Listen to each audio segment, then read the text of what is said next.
Salut GoPtalter, vous demandez peut-être ce que je tiens dans la main, et ben c'est un stabilisateur qui va probablement révolutionner le marché du gimbal, on en parle tout de suite.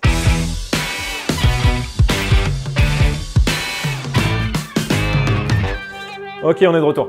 Il y a quelques semaines, je vous ai demandé sur Instagram si vous vouliez que je vous fasse plus de vidéos tech, et vous avez été 78% à dire oui. Donc maintenant, je compte sur vous, j'espère que vous allez regarder cette vidéo. Cette vidéo portera sur le nouveau stabilisateur de Zhiyun, le Weebill Lab. Ah, tiens, j'ai oublié un truc, ceux qui ne sont pas abonnés à Instagram, abonnez-vous. Je vous mets ça là quelque part, là vous démerdez. Voilà. Le nouveau stabilisateur de Zhiyun qui m'a envoyé il y a quelques semaines, que j'ai pu tester en Pologne lors d'un tournage Air France. Et maintenant, on passe tout de suite à l'unboxing.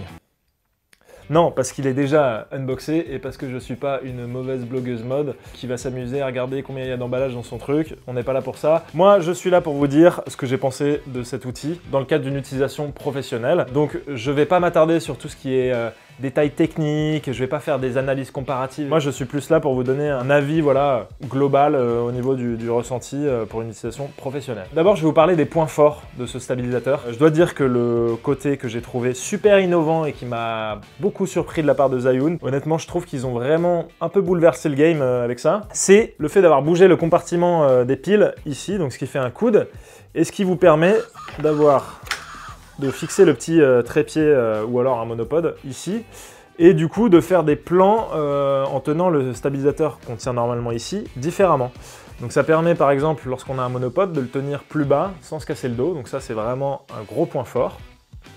Et vous avez aussi toujours la possibilité de mettre ça en dessous avec un monopode et tout ça, ça permet encore une fois de créer des mouvements de caméra beaucoup plus originaux et voilà, de laisser libre cours à votre imagination. Donc ça, c'est vraiment pour moi un gros point fort. Le deuxième point fort, vous pouvez le voir ici, regardez, on compare avec la taille de ma main, c'est super compact. Et ça, on adore, Parce que moi, perso, je fais beaucoup de vidéos de voyage, quasiment exclusivement. Donc, je suis souvent amené à trimballer tout le matos dans un sac à dos et à faire des randonnées, des trucs comme ça. Donc, le fait d'avoir du matériel léger, compact, c'est presque le facteur numéro 1 de choix pour moi. C'est pour ça que je suis sur Sony, par exemple, parce qu'ils ont des tout petits boîtiers. Et là, ça va être pareil pour ce stabilisateur. Je le trouve vraiment bien sur ce côté compact et peu encombrant. Ce qui rejoint un peu le point précédent, c'est la capacité... Oh là là, oh, je vais peut-être aller faire une sieste, moi. Ce qui est pas mal, c'est la possibilité de bloquer les moteurs lorsque vous ne l'utilisez pas.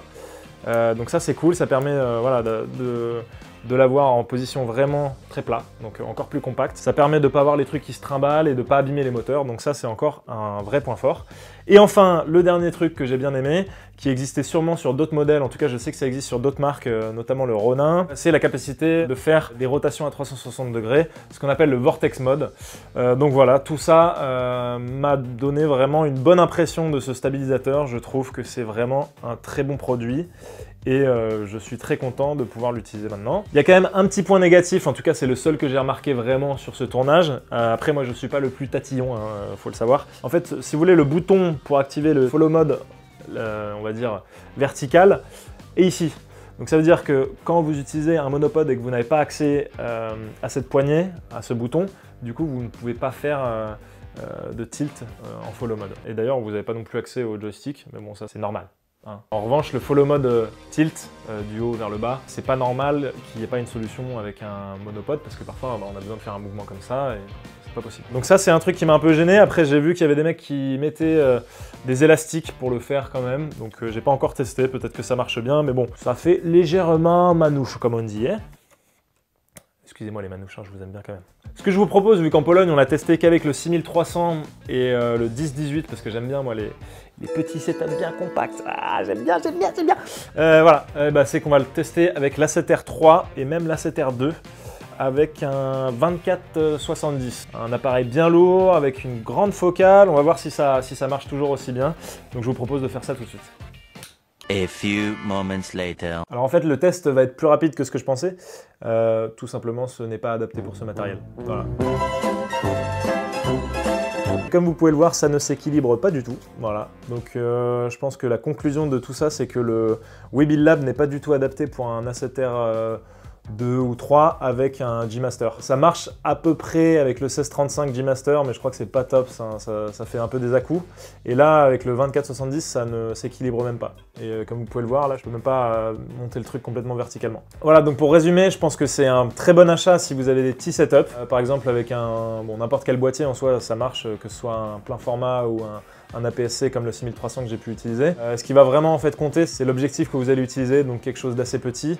D'ailleurs, comme vous avez pu le remarquer, pour les objectifs qui sont plus larges que le boîtier, on est obligé d'ajouter ce petit sabot-là qui permet justement que ça touche pas en dessous. Encore une fois, c'est encore plus de gestion et tout ça, donc un peu plus compliqué.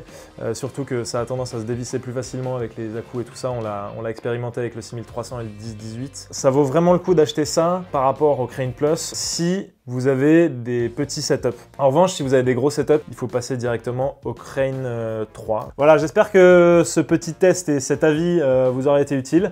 Dites-moi ce que vous en pensez. Si vous voulez plus de détails techniques et tout ça, de toute façon, je ne le ferai pas parce que ça m'emmerde. Voilà, dites-moi si cet avis, voilà, en tant qu'utilisateur dans un cadre professionnel vous intéresse. Sinon, je pense que j'arrêterai tout simplement cette vidéo. N'hésitez pas à vous abonner, à me suivre sur Instagram aussi pour justement répondre aux questions que je peux poser.